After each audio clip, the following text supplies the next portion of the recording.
At the site of vessel injury, the first platelets arrive to start sealing the wound. Simultaneously, the coagulation cascade with its various coagulation factors is activated. This involves two pathways, the extrinsic and the intrinsic pathway. Extrinsic activation begins with now exposed molecules of the vessel wall, such as tissue factor, which forms a complex with factor 7.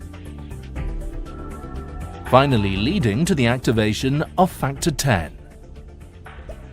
This factor 10A is the point at which the extrinsic and the intrinsic pathways of the coagulation cascades meet.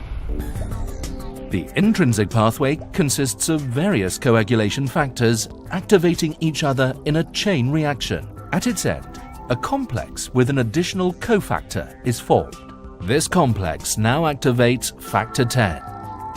Since the two pathways merge at the level of factor 10A, this factor has a pivotal role in the coagulation cascade.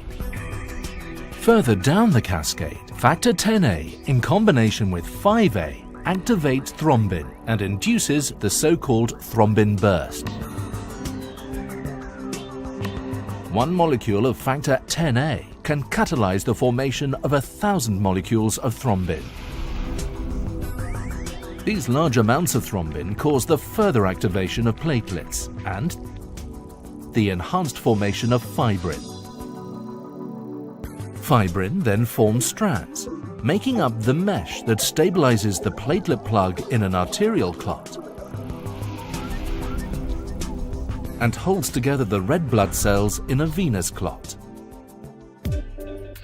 It can be concluded that the central role of factor 10A in the coagulation cascade makes it a viable target for therapeutic intervention in pathologically altered blood coagulation.